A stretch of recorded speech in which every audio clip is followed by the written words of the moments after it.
Shalom Bapak Ibu, silakan duduk. Haleluya, puji syukur pada Tuhan. Kita percaya kedua anak kita menjadi milik kepunyaan Tuhan, amin. Tuhan akan menjaga dan melindunginya. Saya buka masker. Bapak Ibu terkasih dalam Yesus Kristus, tidak kebetulan hari ini, minggu lalu saya kasih tahu Andres bagaimana kita penyerahan anak minggu depan. Karena minggu kedua kita ada acara di Belitung. Nah kebetulan sebenarnya hari ini bukan saya yang khotbah. Jadwalnya adalah pendeta Resa Sulihin.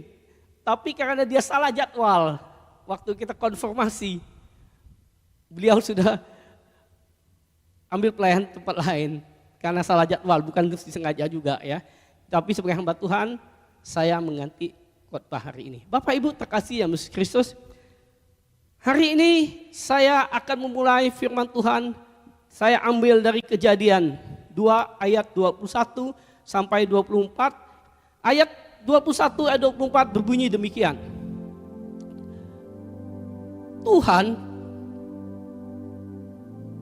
menidurkan Adam.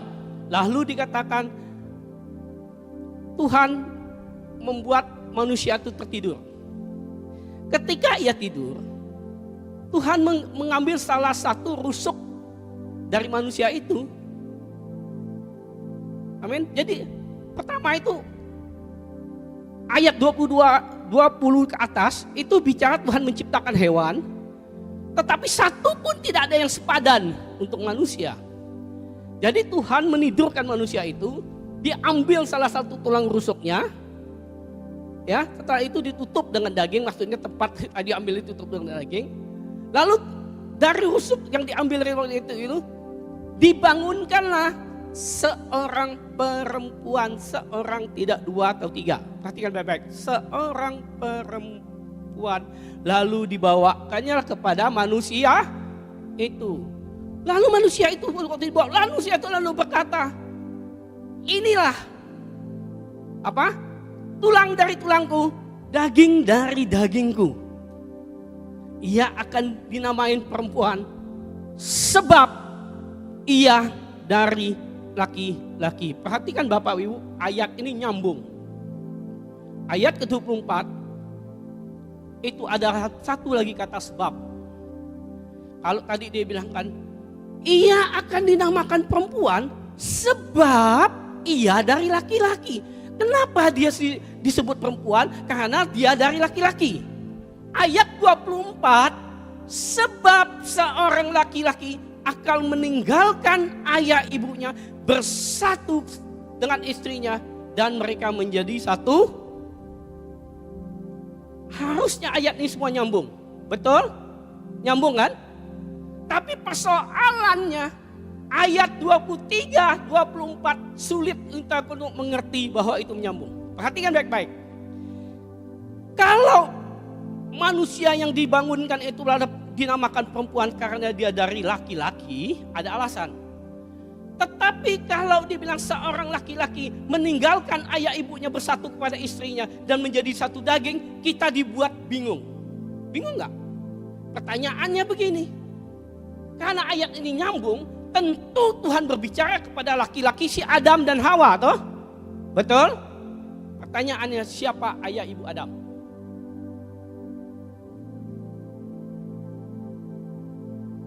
Ada yang mengerti? Karena ayat ini nyambung. Kalau ayat ini nggak nyambung, mungkin Tuhan bernubuat tentang masa depan keturunan Adam, sehingga nanti anak Adam akan meninggalkan Adam, betul? Tapi persoalannya ada kata sebab nyambung. Kalau orang perempuan itu tulang yang rusuk yang dibangunkan itu disebut perempuan karena dia dari laki-laki, terus laki-laki akan meninggalkan ayah ibu, ada kata sebab, jadi nyambung. Persoalannya di mana nyambungnya? Siapa ayah ibu Adam? Sampai di sini Bapak Ibu, sulit kita mengerti.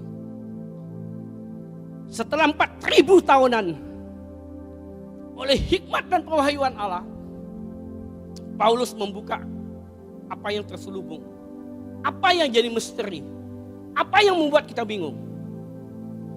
Efesus 5 ayat 31 diulangi kali ayat ini. Matius 5 ayat 31 berkata, seorang laki-laki akan meninggalkan ayah ibunya dan bersatu kepada istrinya dan mereka menjadi satu daging. Ayat 32, ini luar biasa. Rahasia ini besar. Rahasia ini besar. Sebenarnya kata rahasia ini kurang tepat. Kalau rahasia itu secret, makanya orang teman sebelah kita, pernikahan itu adalah sakramen bersandar di kasih. Sesungguhnya kata aslinya bukan secret tetapi mysterion, yaitu misteri. Jadi seorang laki-laki meninggalkan ayah ibu bersatu kepada istrinya menjadi satu daging itu dikatakan satu misteri yang besar. Karena misteri itu besarlah, maka akhirnya kita nggak tahu. Amin. Tetapi misteri sebesar apapun, Paulus berusaha menjelaskan kepada kita seperti apa misteri itu. Yaitu dikatakan rahasia ini besar, tetapi yang aku maksud adalah hubungan Kristus dengan jemaat, hubungan kita dengan Allah. Kalau begitu, waktu jadi kejadian, sesungguhnya Tuhan tidak berbicara mengenai hubungan Adam dan Hawa, tetapi Tuhan mau berbicara bahwa Adam dan Hawa itu harus bersekutu dengan Dia. Bicara hubungan Allah dengan Adam dan Hawa. Oleh karena itu sebelum manusia jatuh dosa, hubungan mereka karib sekali. Tuhan bisa berjalan-jalan di Taman Eden. Adam dan Hawa bisa mengetahui, jangankan mengetahui, letak langkahnya Tuhan pun Dia tahu. Karena hubungan yang begitu dekat. Supaya apa hubungan ini? Supaya Adam dan Hawa mengenal Allah lebih dalam lagi. Tetapi sayang ironisnya, Hawa tidak mengenal Allah dengan sempurna. Hawa gagal tidak mengenal Allah dengan sempurna. Padahal tujuan dari diciptakan manusia ini supaya ada hubungan dengan Allah. Makanya Allah berinisiatif datang sering mengunjungi Adam dan Hawa. Mereka bisa bersekutu. Dan dikatakan di ayat 24, mereka sama-sama telanjang tetapi tidak malu. Artinya tidak ada terbatasan, tidak ada rahasia antara Adam, Hawa dan Allah. Mereka bersatu. Itu tujuan Allah. Amin. Karena tidak ada yang bisa bersekutu dan bersatu dengan Allah dari segala ciptaan yang ada. Hanya manusia, hanya Adam dan Hawa yang bisa bersekutu, berhubungan baik dengan Allah. Bapak Ibu terkasih dalam Yesus, ini satu misteri yang luar biasa. Namun sebesar apapun misteri ini, Paulus berusaha menjelaskan kita seperti apa kira-kira, walaupun tidak sempurna. Walaupun tidak sempurna, Paulus berusaha menganalogikan, mengilustrasikan hubungan Kristus dengan jemaat. Maka Paulus mengambil ilustrasi hubungan suami dan istri. Oleh karena itu Bapak Ibu, Matius 5 ayat 21 sampai dengan ayat 33 itu, sesungguhnya Paulus tidak berbicara tentang suami istri pernikahan. Pokoknya bukan itu. Dia mau berbicara tentang hubungan Allah dengan kita jemaat. Dia berbicara suami dan istri itu menganalogikan untuk menjelaskan kepada kita seperti itu, tapi tidak sama. Amin. Jadi sering sekali orang bilang begini, hubungan kita dengan Allah itu harus seperti hubungan suami istri. Dengar itu? Dengar itu? Saya bilang, kalau hubungan kita dengan Allah sama seperti hubungan suami dan istri, maka kita salah fatal. Karena terlalu kita merendahkan hubungan kita dengan Allah. Karena kualitas hubungan kita dengan Allah jauh daripada itu. Hubungan suami istri bisa terpisahkan. Betul? Nomor satu, maut bisa memisahkan. Tetapi hubungan kita dengan Allah, maut tidak bisa memisahkan kita. Amin? Tidak ada yang bisa memisahkan kita hubungan kita dengan Allah. Jadi harusnya hubungan kita dengan Allah menjadi patron, menjadi teladan, menjadi contoh kita untuk mengadakan hubungan suami istri. Amin. Jadi jangan hubungan suami istri menjadi patron kita hubungan dengan Allah. Itu terbalik. Bapak Ibu terkasih dalam Yesus. Kenapa Tuhan mau ada hubungan kita dengan Tuhan itu mau mengadakan hubungan dengan kita sebagai jemaatnya. Karena apa? Karena Tuhan itu mau kita mengenal Dia dengan cara yang dalam. Kalau kita tidak mengenal Dia, Hosea 4 ayat 6 berkata, manusia itu binasa karena apa? Tidak mengenal Allah. Jadi dari ayat ini kita tahu, tanpa pengenalan Allah, kita tidak akan selamat. Jadi inti persoalannya yang mau disampaikan hubungan kita dengan Allah. Supaya kita tahu apa menjadi kehendak Allah dalam hidup kita. Enggak salah kita mengadakan korban-korban. Tidak salah kita melayani Tuhan dengan luar biasa. Tetapi menjadi salah saat kita tidak berhubungan dengan Tuhan. Hosea 6 ayat 6 berkata, aku lebih menyukai kasih setia daripada korban sembelihan. Dan aku lebih menyukai pengenalan akan Allah daripada korban bakaran. Artinya persembahan apapun, pelayanan kita sebesar apapun, itu tidak menjadi pokok bagi Tuhan. Amin. Tapi tidak salah. Tetapi salah kalau engkau anggap pelayananmu, persembahanmu, engkau kira itu yang menyenangkan Tuhan. Hal yang menyenangkan Tuhan itu adalah pengenalan akan Dia. Ini yang terpenting Bapak Ibu. Kalau kita mengenal Tuhan Allah kita dengan baik, percayalah semua apa yang kita lakukan akan terjadi. Kita mempunyai kepekahan, kita mempunyai pengertian, kita tidak seperti Hawa yang tidak mengenal Allah, akhirnya nggak punya kepekahan. Hawa sementara tunduk kepada Allah hanya karena dia belum tahu bagaimana cara menunduk Allah. Buktinya sewaktu setan berkata sama dia, kalau engkau makan buah itu engkau akan sama seperti Allah, maka dia makan buah itu. Artinya kepenundukan tidak murni karena keterpaksaan, karena dia tidak berdaya. Amin. Setelah dia mempunyai kesempatan, dia tidak mengenal Allah yang begitu mengasihi. Bapak Ibu terkasih yang Yesus Kristus. Kalau Paulus mengilustrasikan, menganalogikan hubungan Allah dengan kita supaya jemaat itu menggunakan suami istri, mungkin Paulus tidak salah karena dia juga belajar dari mulai perjanjian lama. Tuhan telah mengilustrasikan, menganalogikan bahwa hubungan Kristus dengan Allah itu adalah seperti suami istri, tetapi tidak sama. Ilustrasinya, analoginya, buktinya apa? Waktu kejadian 2 tadi. Ada lagi. Bapak Ibu terkasih Yesus Kristus. Bapak Ibu baca enggak? Hebat yang bacaan harian kita. 2 minggu yang lalu kita baca tentang Hosea. Tuhan menyatakan kasih-Nya untuk menegur umat Israel, untuk memperingati umat Israel bahwa kasih Tuhan itu luar biasa, maka melalui Hosea. Hosea disuruh menikah manusia sundal si Gomer. Seorang nabi yang harusnya gak layak menikahi seorang pelacur, seorang sundal, yaitu Gomer. Begitu mahalnya harga yang dibayar oleh Tuhan untuk menegur manusia yang tidak sadar. Makanya Hosea menikahi Gomer. Itu mengilustrasikan bahwa Allah yang kudus, Allah yang benar, mau menikahi kita yang penuh dengan dosa. Siapa kita? Allah mengilustrasikan kita sebagai mempelainya. Kita yang penuh dengan dosa.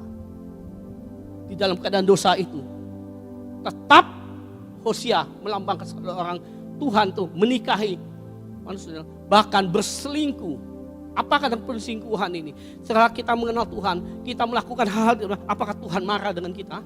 Betul Tuhan gak suka, tapi Tuhan panjang sabar. Tapi ingat baik-baik, Tuhan panjang sabar, tidak maha sabar. Amin. Panjang sabar ada batasnya. Kalau maha sabar tidak ada batas.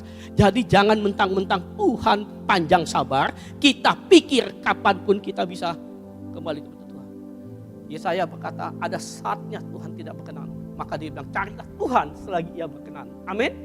Jadi tujuan Tuhan itu mengilustrasikan pernikahan Hosea dan Gomer itu menyatakan hubungan Allah dengan manusia. Supaya apa? Supaya apa? Bapak Ibu terkasih dan bersyukur. Kalau kita baca Hosea 2 ayat 18-19 dia bilang begini. Aku akan menjadikan kau istri untuk selama-lamanya. Menjadikan istri dalam keadilan. Menjadikan istri dalam kebenaran. Menjadikan istri dan kasih setia. Menjadikan kasih dan kasih sayang. Maka dibilang aku akan menjadikan kau istri kesetiaan. Sehingga engkau akan mengenal Tuhan. Ayat ini keluar ya. Keluarin. Yang ini keluarin. Hosea 2 ayat 18. Kalau saya bicara keluarin aja ayatnya ya. Jangan nanti mereka bilang salah lagi ya. Perhatikan. Hosea 2 ayat 18 berkata berapa? Aku akan menjadikan kau istri selama-lamanya. Istri dalam apa? Istri dalam keadilan. Dalam kebenaran. Dalam kasih setia. Dalam kasih sayang. Tetapi untuk apa? Maka di ayat 19 dikatakan, aku akan menjadikan engkau istri dalam kesetiaan sehingga engkau akan mengenal. Bapak Ibu, pengenalan akan Allah itu luar biasa. Saya jujur aja, dalam tahun ini kalau saya siapin khotbah, saya selalu diingatkan tentang pengenalan Allah. Sampai saya kadang-kadang menyalahkan diri saya sendiri. Saya bilang begini loh, lu Michael, lu gak ada bahan lagi ya? Selalu berapa kali lu bicara dengan pengenalan akan Allah? Banyak khotbah saya tahun ini mengenang Allah. Mungkin Bapak Ibu udah bosan. Kalau saya berbicara dengan khotbah, terutama dengan Matius 16 itu. Matius 16 itu Bapak Ibu, Tuhan sendiri yang berkata supaya kita mengenal Dia. Bapak masih ingat? Itu sering sekali saya khotbah. Matius 16 ayat 13 begini ini. Waktu Tuhan dari Gunung Hermon, waktu dia turun mau mengakhiri pelayanannya, waktu dia sampai di Kaisarea, firman-Nya bilang begini. Setelah mereka sampai di Kaisarea Filipi, maka Yesus bertanya kepada murid-muridnya, kata orang, siapakah anak manusia itu? Dia itu, siapakah anak manusia itu? Jawab mereka, ada yang berkata Yohanes Pembaptis, ada juga yang berkata Elia. Ada pula yang berkata Yeremia atau salah seorang daripada nabi. Lalu Yesus berkata apa? Setelah mendengar itu, waktu ditanya siapa anak manusia? Ada kata orang, kata siapa? Hari ini Yesus bertanya pada kita, siapakah Tuhan Yesus itu? Mungkin ada yang bilang, Yesus hanya seorang nabi. Yesus anak tukang kayu. Dia tidak ada apa-apanya. Dia manusia biasa. Tetapi Tuhan tidak peduli. Makanya kita gak perlu demo saat orang bilang Yesus kita hanya nabi. Tetapi setelah mendengar jauh itu, Yesus berkata. Lalu Yesus bertanya kembali. Tetapi waktu orang bilang nabi, orang bilang apapun. Tetapi siapakah aku ini? Tetapi apa katamu? Saya selalu berkata, pertanyaan yang sama. Siang ini Tuhan tanya, tetapi apa katamu, siapakah Tuhan itu? Jawab hatimu masing-masing. Siapa dia? Bapak Ibu terkasih Yesus, siapa dia? Lalu Petrus berkata, engkaulah Mesias, anak-anak yang hidup. Mendengar itu, lalu Yesus berkata kepada dia, berbahagialah engkau Simon bin Yunus, sebab bukan manusia yang menyatakan itu kepadamu, tetapi melainkan Bapakku di surga. Bapak Ibu terkasih dalam Yesus Kristus, pengenalan akan Allah sesungguhnya bukan salah kalau kita dengar pendeta kita. Tidak salah kita mendengar guru teologi kita. Tetapi pengenalan akan Allah yang sesungguhnya adalah pewahyuan daripada Bapa di surga. Amin. Pertanyaan kedua, bagaimana Bapa di surga bisa memajukan itu kalau kita tidak pernah hubungan intim dengan Bapa? Oleh karena itu, Allah membuat hubungan dengan kita supaya kita karib dengan Dia, supaya kita mengenal Dia dengan yang cara yang benar. Amin. Efesus 1 ayat 17 berkata, Efesus 1 ayat 17, Paulus berdoa supaya kita mengenal Allah dengan cara apa? Paulus berkata, dia minta kepada Yesus Kristus, Bapa kita yang mulia, supaya Ia memberikan kepada kita roh hikmat, pewahyuan. Supaya untuk apa? Untuk apa? Bukan enggak? Untuk apa? Roh hikmat, pewahyuan untuk apa? Mengenal Dia dengan cara yang benar. Karena banyak sekali orang mengaku kenal Tuhan, tapi sikapnya jauh. Terlalu banyak orang mengaku kenal Tuhan. Titus 1 ayat 16 berkata, mereka mengaku mengenal Tuhan, tetapi apa? Perbuatan mereka keji. Mereka durhaka. Mereka tidak bisa berbuat sesuatu yang baik. Hari ini banyak orang mengaku mengenal Tuhan. Apakah Bapak Ibu sudah mengenal Tuhan? Kalau saya ditanya hari ini, Pak Michael sudah mengenal Tuhan belum? Saya kata belum. Tetapi saya dalam proses pengenalan Dia lebih dalam. Kalau sudah artinya selesai. Amin. Paulus berkata di dalam 1 Korintus 13 ayat berkata, bilang, di bagian B dia berkata, aku belum sempurna mengenal Dia. Aku mengenal Dia belum sempurna. Tapi nanti aku akan mengenal Dia dengan benar. 1 Korintus 13 ayat 12 di bagian B. Paulus luar biasa toh? Paulus bilang, aku belum sempurna. Di bagian B. Sekarang aku hanya mengenal Dia dengan apa? Tidak sempurna. Aku mengenal Dia belum sempurna. Tetapi karena proses kita rindu akan firman Tuhan, proses kita belajar dengan firman, tetapi nanti aku akan mengenal Dia dengan sempurna. Jadi jangan berkata kita sudah mengenal Allah. Belum, tapi kita proses mengenal.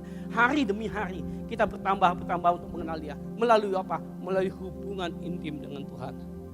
Yang mau katakan amin? Yang mau katakan amin? Ini proses. Amin. Jadi cara mengenal Allah yang benar ini. Tidak salah kita sekolah. Tidak salah kita banyak pendapat orang lain. Tetapi yang benar, yang bisa menjelaskan Dia Allah yang benar, itu hanya Bapa di surga. Oleh karena itu, hubungan Allah, hubungan Kristus dengan jemaat itu menjadi tujuan utama Tuhan. Supaya apa? Supaya kita mengenal Dia dengan cara yang benar. Amin. Perhatikan baik-baik Bapak Ibu. Saya ulangi lagi. Baca nanti Hosea 6 ayat 6. Dia bilang sekali lagi, dia bilang bukan soal penyembelihan sembelihan, tetapi dia butuh kasih setia. Kasih yang tidak berkesudahan bersama kasih. Jangan kasihmu tidak setia. Kenapa orang kasih tidak setia? Karena tidak mengenal Allah. Padahal Tuhan bilang bukan soal korban bakaran yang aku suka, tetapi yang aku suka adalah pengenalan akan Allah. Waktu engkau berusaha mengenal Allah, maka roh hikmat akan turun padamu. Karena itu jadi kesukaannya. Amin. Saya mau tanya, kalau kita menyenangkan orang yang menjadi kesukaannya, dia mau dukung gak? Waktu kita rindu mengenal Allah, Allah bilang ini yang aku suka, maka pengenalan akan pewahyuan itu akan turun atas kita semua. Amin. Amin. Pengenalan akan Allah tidak benar, maka akan menjadi bahaya besar. Bapak Ibu terkasih, kenapa Paulus buka rahasia ini di Efesus? Karena umat Efesus saat itu, umat Efesus luar biasa. Efesus adalah satu kota besar, kota metropolitan. Ekonomi mereka sangat sejahtera. Pelayanannya luar biasa. Kita lihat Bapak Ibu. Apa yang terjadi di Efesus? Sehingga Tuhan buka rahasia ini di Efesus, menganalogikan hubungan suami istri. Apa yang terjadi di Efesus sesungguhnya dibuka oleh Yohanes. Yohanes 2 ayat yang kedua bilang begini. Yohanes 2 ayat 2 bilang, Tuhan bilang begini, aku tahu segala pekerjaanmu, baik jeripayamu, baik ketekunanmu. Aku tahu engkau tidak bisa sabar terhadap orang-orang jahat. Bahkan kau telah mencobai mereka yang mengaku diri mereka rasul. Namun sesungguhnya tidak demikian. Tetapi engkau tetap sabar. Engkau menderita demi namaku. Dan engkau lelah. Perhatikan baik-baik Bapak Ibu. Yuk kita mau cek satu-satu. Cek introspeksi hidup kita. Apakah sebaik umat Efesus? Efesus sering sekali orang berkata, dari 7 gereja, Efesus tidak bagus. Yang bagus Philadelphia. Tetapi mari kita cek satu persatu dulu. Apa kuncinya membuat dia tidak baik? Perhatikan baik. Umat Efesus ini bilang begini. Tuhan bilang tahu jeri lelahnya. Artinya umat Efesus berjeri lelah. Amin. Tekun. Artinya tidak putus asa. Tekun. Tidak pernah mundur. Jerilah tekun. Tidak sabar terhadap orang-orang yang berbuat jahat. Artinya orang ini tidak berbuat jahat. Karena dia membenci kejahatan. Betul? Sampai di sini dulu. Periksa dirimu. Periksa diri kita. Kita udah jeri payah belum? Pelayan Tuhan di tempat ini. Oke lah jemaat sentral. Pelayan Tuhan. Sudah berjeri payah belum? Sampai mana keringatmu? Sudah berjeri payah belum? Bagaimana ketekunanmu? Bagaimana ketekunanmu? Doa fajar yang engkau enggak datang. Hanya online pun kadang-kadang datang pun kita enggak buka videonya. Tekun enggak? Apakah kita sabar terhadap orang yang berbuat jahat? Atau bahkan kita yang berbuat jahat? 3 hal kita masuk. Apakah kita sabar terhadap orang-orang yang mengaku dirinya rasul, mengaku dirinya nabi, mengaku dirinya orang-orang yang jago, yang buat mujizat, yang mengaku dirinya sudah kenal Tuhan, yang sudah mengaku dirinya seperti berjalan di awang-awang, sudah tidak menginjak tanah lagi hebatnya. Apakah kita masih sabar menghadap orang-orang begini? Terus yang lebih dahsyat, apakah kita sudah menderita demi nama Tuhan? Periksa diri kita. Sudah menderita belum demi nama Tuhan? Jujur Bapak Ibu, setelah saya baca, saya sering baca ini. Tetapi saya setelah pengenalan akan Allah, saya pas ayat ini, saya merasa berdosa, saya merasa bersalah sekali. Saya merenungkan siapa kita? Hah? Kita pikir kita sudah melayani, 23 tahun melayani. Saya merasa enggak ada apa-apa. Kita belum menderita demi nama Tuhan. Bahkan banyak orang bukan menderita, mencari kesempatan demi nama Tuhan, mencari hidup demi nama Tuhan.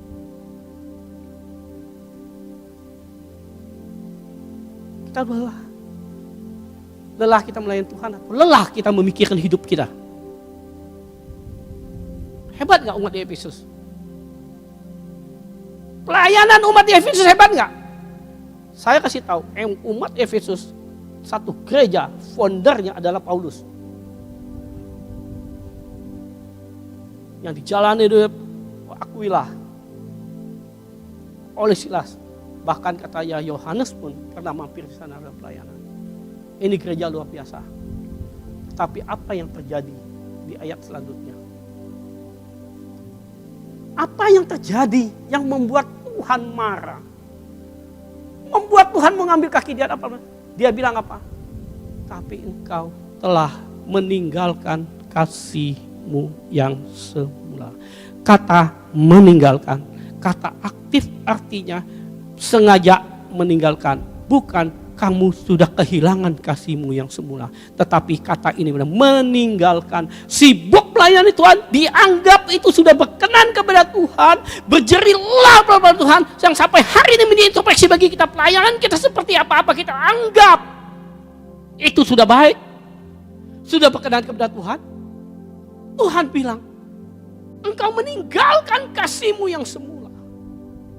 Ciri-ciri orang yang mengasihi Tuhan dengan sungguh-sungguh dan semula, tentu orang yang mau intim dengan Tuhan.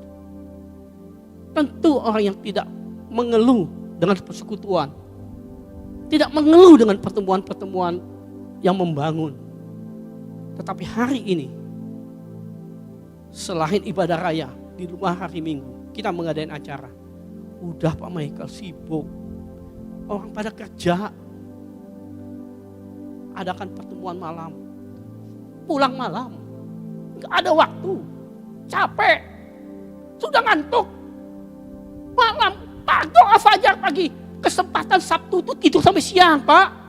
Karena Senin sampai Jumat itu bangun pagi pergi kerja. Mumpung Sabtu itu tidur sampai siang, jadi nggak bisa bangun doa fajar.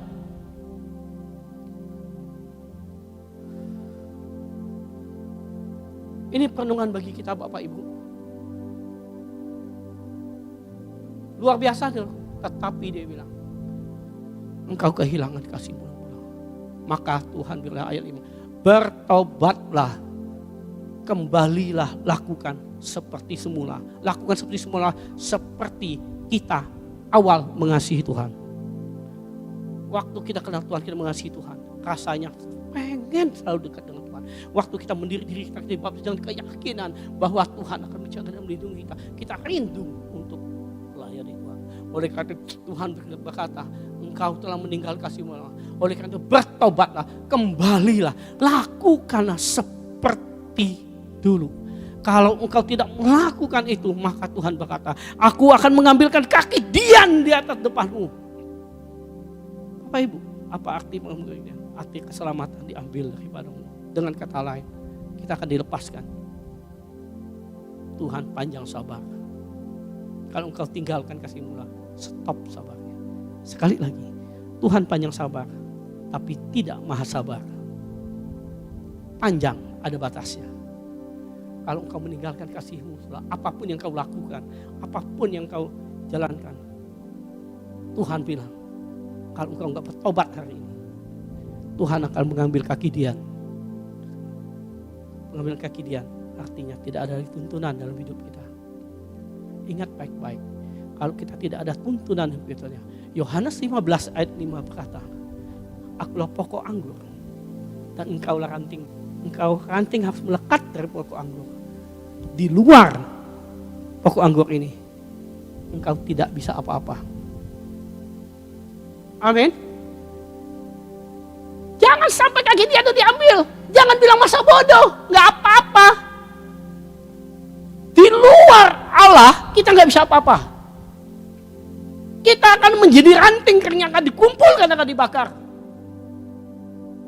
Karena Tuhan itu pokok anggur. Maka Tuhan mau kau hidup di dalam aku dan kau hidup. Amin. Hari ini Bapak Ibu, mari kita bercermin. Jangan hanya mulut kita bilang mengenal Allah. Tapi sikap kita. Kalau saya nggak salah ingat, Roma 1 ayat 21 juga berkata. Coba Roma 1 ayat 21. Roma 1 ayat 21. Roma 1 ayat 1. Perhatikan baik. Sebab sekalipun mereka mengenal Allah, mereka tidak memuliakan sebagai Allah atau mengucap syukur kepadanya. Sebaliknya pikiran mereka sia-sia dan hati mereka yang bodoh menjadi. Sekalipun kita berkata kita mengenal Allah, tetapi kita tidak memuliakan Tuhan, kita bodoh. Memuliakan Tuhan itu bukan hanya dengan tepuk tangan oleh kata WL. Gak salah engkau memuliakan Tuhan. Tetapi memuliakan Tuhan yang sejati, Tuhan bilang apa? Apa? Perbuatan baikmu dilihat orang. Makanya di Mazmur 5 itu bilang, tidak ada orang menyatakan pelita dan meletakkannya di bawah gantang, tapi meletakkan di atas kaki Dian supaya bisa menerangi seisi rumah. sehingga orang melihat perbuatan baikmu. Waktu orang melihat perbuatan baikmu, maka nama Bapakmu dimuliakan. Amin. Jadi bagaimana supaya nama Bapak dimuliakan? Hidupmu harus menjadi terang, harus menjadi suratan Kristus. Amin. Amin. Saya sering bilang, kalau kita mau menginjil, nggak salah sih engkau bawa Alkitab, tapi saya pribadi tuh pikir, engkau bawa Alkitab nginjil nggak efektif. Itu kata Alkitabmu, saya punya kitab. Tetapi engkau bawa hidupmu, tuliskan Alkitab itu dalam hidupmu. Waktu orang melihat hidup kita, itu adalah Alkitab hidup, maka nama Bapakmu pasti dimuliakan. Karena firman Tuhan tidak pernah salah dan tidak pernah meleset. Amin. Amin. Sekali lagi Bapak Ibu, minta roh hikmat kepada Allah Bapa. Melalui apa? Hubungan. Makanya dia bilang, rahasia ini besar. Sekali lagi, bukan rahasia, misteri. Maka kalau kita baca, kalau kita tidak minta hikmat dan terus-terus belajar, saya pun sering salah. Saya sering pemberkatan nikah. Ayat ini sering sekali saya pakai di pemberkatan nikah, Bapak Ibu. Seorang ayah meninggal kayu. Sesungguhnya yang dimaksud Tuhan itu bukan itu. Sesungguhnya maksud Tuhan itu orang meninggalkan ayah ibu itu. Artinya utamakan persekutuan saya di atas segala-galanya. Ayah ibumu tidak bisa menghalangi. Bapak Ibu ingat, waktu Tuhan memanggil muridnya, mari ikut aku. Muridnya bilang apa? Tunggu dulu, aku mau menguburkan ayahku. Tuhan bilang jangan, kalau kamu ikut aku jangan. Biarkanlah orang mati menguburkan orang mati. Pertanyaan saya, sekejam itukah Tuhan? Murid ini nggak ngomong ayahnya sudah mati. Kalau ayahnya mati hari itu, dia bilang tunggu dulu, saya nguburin ayah saya percaya Yesus bilang silakan, amin. Persoalannya ayahnya belum mati. Nggak tahu kapan ayahnya mati. Tapi dia mau tunggu nguburin ayahnya. Bukankah sering sekali orang begitu kan? Nantilah saya pasti ke gereja, tapi kan di rumah saya masih ada orang tua saya. Nanti gimana orang tua saya belum kenal Tuhan. Ini alasan. Bukan karena ayahnya mati. Kalau ayahnya mati hari itu, ya Tuhan kejam. Masa kesempatan satu hari nguburin ayahnya nggak boleh? Tetapi persoalannya ayahnya belum mati. Dia tunggu ayahnya mati.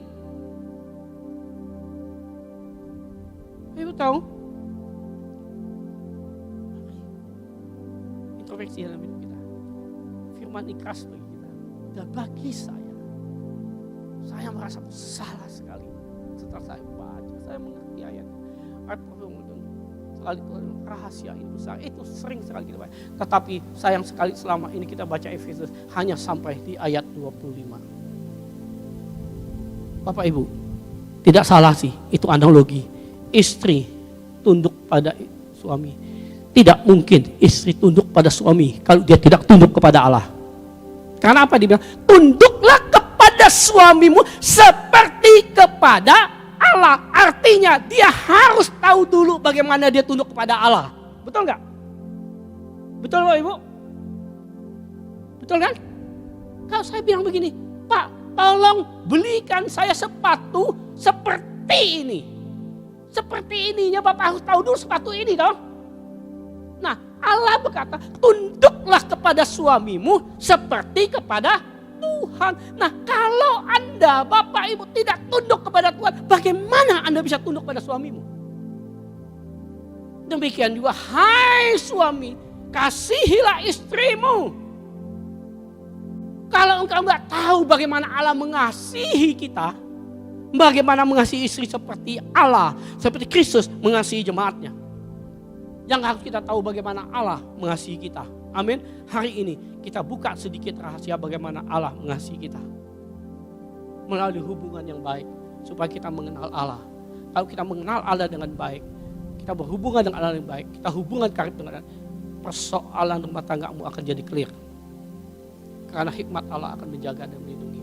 Apa yang dipersatukan Allah tidak mungkin dipisahkan oleh manusia. Amin. Itu pasti digenapi sepanjang kita ada hubungan dengan Allah. Hari ini mari balik. Kalau imanmu mundur hari ini, yuk bertobat balik. Tuhan bilang bertobatlah. Jangan pergi ke gereja hanya rutinitas dan Anda tidak mengerti. Anda pikir dengan pergi ke gereja sudah bayar kasih kolektor, sudah bayar perpuluhan, itu sudah menyenangkan Tuhan. Tuhan bilang, aku lebih menyenangkan pengenalan Allah daripada korban bakaran, dan aku lebih menyuka kasih setia daripada korban sembelihan. Tuhan Yesus memberkati. Haleluya. Mari saya undang Bapak Ibu terkasih Yesus. Kita rindu. Setiap kita mendengar khotbah, sebenarnya kita belajar Alkitab, apapun yang kita belajar, kita harus ada sesuatu yang kita dapat. Amin. Kita baca Alkitab, kita harus mengerti supaya ada sesuatu yang kita dapat. Jangan kalau kita pulang dari gereja, pokoknya pendeta khotbah mengenal Tuhan deh. Pokoknya mengenal Tuhan. Tetapi ada yang kita pulang. Saya enggak katakan pulang dari tempat ini kita langsung berubah seperti mereka, enggak. Tetapi masuk dalam proses untuk pengenalan Allah. Untuk belajar bayar harga. Untuk belajar tekun. Ada jerih lelah, tetap bertahan. Umat Efesus seperti itu aja masih dicela, apalagi kita. Bahkan dulu Yesus pernah ngomong, kalau kehidupanmu tidak lebih daripada orang Farisi, engkau gak berkenan. Orang Farisi aja gak berkenan. Makanya kalau orang Farisi seminggu dua kali puasa, orang Farisi masuk di sinagog, belajar, sembahyang, ya, dia bilang kalau kita seperti itu tidak lebih baik. Kualitas kekristenan itu kita harus tahu, karena Tuhan yang punya kualitas itu, bukan kualitas kita yang menentukan. Tapi hari ini kita sering menentukan kualitas, seolah-olah kualitas ini sudah berkenan di hadapan Tuhan. Lalu kita bilang Tuhan Maha Pengasih dan Penyayang, Tuhan panjang sabar. Sekali lagi saya mau ngomong, Tuhan panjang sabar, tidak maha sabar. Kalau panjang ada batasnya. Carilah Tuhan selagi Ia berkenan. Kalau Dia tidak berkenan, engkau tidak bisa ketemuin Dia lagi. Amin. Mari kita bangkit berdiri, kita berdoa. Bapa yang baik, Engkau baik, Engkau sangat baik. Hari ini firman-Mu menegur, mengingatkan kami untuk kami mengenal Engkau lebih dalam lagi. Kami sering berkata, Tuhan, kami mau menyenangkan hati-Mu. Tetapi kami tidak tahu bagaimana menyenangkan hati-Mu. Hari ini Engkau mengajar kami untuk kami mengenal Engkau lebih dalam lagi. Tuhan Yesus, ampuni kami. Kalau selama ini kami keliru, kami salah, kami terlalu menganggap kami sudah berkenan kepadamu. Kami selalu menganggap pelayanan kami sudah menyenangkan hati-Mu. Pagi ini kami diingatkan untuk belajar mengetahui isi hati-Mu. Engkau berkata kepada umat-Mu di Israel, bukan korban sembelihan, bukan korban bakaran yang menyenangkan Engkau, tetapi hal yang menyenangkan Engkau adalah kasih setia. Hal yang menyenangkan Engkau adalah mengenal Engkau lebih dalam lagi. Tuhan, tuntun kami, bimbing kami. Kabulkanlah doa Paulus yang memohon kepadamu untuk memberi kami hikmat dan wahyu, untuk kami mengenal Engkau lebih dalam lagi. Tuhan Yesus, biarlah Engkau memberi kami hikmat mengenal Engkau, menjadi hati kami terang, sehingga kami jalan di dalam terang-Mu. Kami menjadi terang, kami tidak berjalan di dalam kegelapan. Kalau kami berkata kami mengenal Engkau, itu berarti kami proses untuk mengenal Engkau lebih dalam. Kami tidak tahu menjadi orang bodoh. Kami tidak hanya sebatas pengakuan mengenal Engkau, tetapi ajar kami untuk mengimplikasikan kasih, memberikan pengenalan akan Engkau, Tuhan.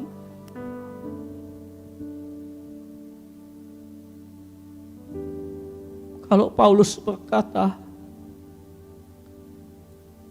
hari ini ya mengenal Engkau tidak sempurna, demikian kami ya Tuhan Yesus, jauh dari kesempurnaan kami mengenal Engkau. Tapi satu hal yang kami tahu, di saat kami masuk proses dalam pengenalan Kau, waktu kami mau mengenal Kau lebih dalam lagi, maka wahyu-Mu Tuhan Yesus, hikmat-Mu akan turun atas kami. Sampai satu saat nanti kami mengenal Kau dengan sempurna. Kalau kami berjalan sesuai tuntunan, satu saat nanti kami akan pasti mengenal Engkau dengan sempurna. Terima kasih Tuhan Yesus.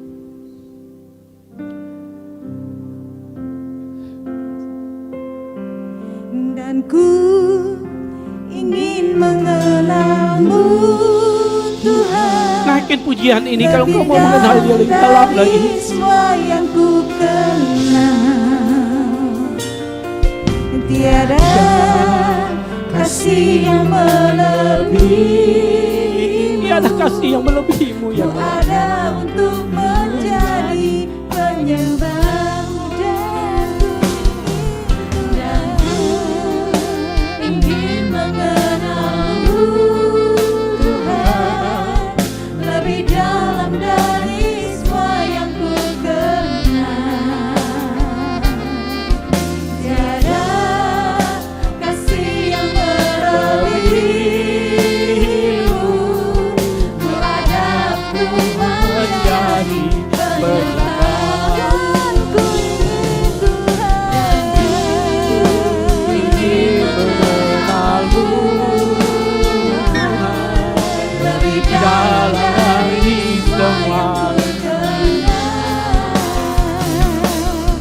Tiada kasih yang melebihi-Mu, ada untuk menjadi penyembah.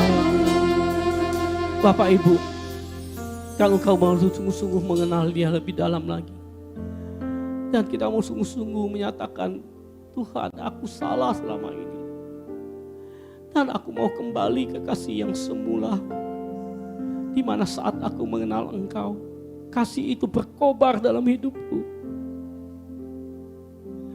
Kasih itu kembalikan kembali kepada kami ya Tuhan Yesus.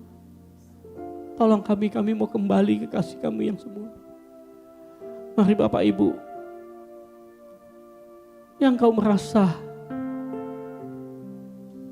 ditegur, engkau merasa diingatkan untuk kembali dan kasih kita, dan kita mau mengenal Allah lebih dalam lagi, angkat tanganmu di atas, angkat tangan kananmu di atas sambil kita naikkan lagi pujian ini. Katakan, aku ingin mengenal-Mu. Dan ku ingin mengenal. Angkat tanganmu tinggi ke atas. Tuhan, Kau melihat tangan-tangan yang berangkat, yang keluar dari isi hati kami. Kami mau berkata, kami mau mengenal Engkau lebih dalam lagi. Kami mau mengenal Engkau lebih dari yang kami kenal. Ku ada untuk menjadi penyembah-Mu. Kami mau mengenal Engkau.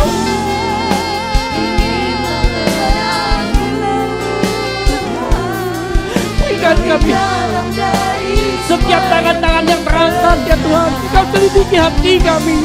Kami mau mengenal Kau lebih dalam. Oleh karena itu berikan kami roh hikmat, pewahyuan kepada kami, supaya kami kami mengenal Engkau dengan cara yang benar.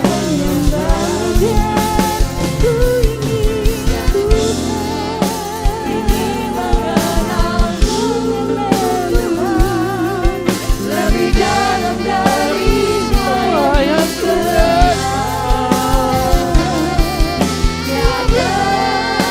kasih yang Melebihimu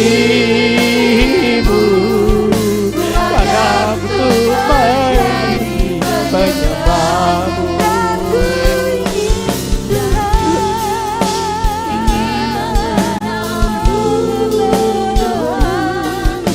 lebih jauh dari semua yang ku kenal. Tiada kasih yang melebihimu.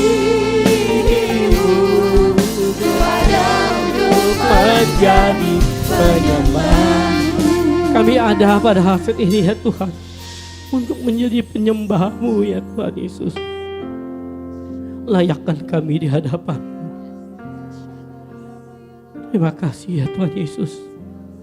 Satu rahasia, satu misteri yang Kau bukakan kepada kami melalui Paulus ya Tuhan, bahwa semua yang Kau kehendaki dari kami adalah persekutuan, hubungan Tuhan dengan kami, supaya melalui hubungan ini kami mengenal Engkau. Bahkan Paulus dalam Korintus berkata, Engkau menjadi kami mempelai-mempelai-Mu ya Tuhan. Oleh karena itu berikan kami hikmat-Mu Tuhan, untuk kami memelihara kekudusan hidup kami, supaya saat Engkau datang, kami didapat menjadi mempelai yang kudus di hadapan-Mu, sehingga kami layak duduk di tahta-Mu ya Tuhan. Terima kasih Tuhan Yesus. Terima kasih. Hamba-Mu selesai berbicara, tetapi Roh Kudus terus menuntun dan membimbing kami dalam proses pengenalan kami akan Engkau.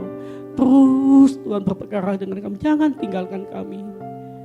Karena kami tahu pengenalan akan Engkau selalu harus setiap hari kami usahakan oleh pertolongan-Mu. Terima kasih Tuhan Yesus. Sekali lagi, ampuni hamba-Mu jika ada kata-kata yang salah, yang keliru, yang keluar dari mulut lidah hati hamba-Mu. Ampuni hamba-Mu, karena itu semua daripada hamba-Mu. Dan aku percaya semua yang menguatkan, semua yang meneguhkan, semua yang berfaedah, yang bermanfaat bagi kami, semuanya kami kembalikan kepadamu. Karena kami tahu segala pujian, segala hormat, segala kemuliaan hanya bagi-Mu. Di dalam nama Yesus kami berdoa, mengucap syukur kami. Semua jemaat yang diberkati sama-sama katakan amin. Tuhan memberkati.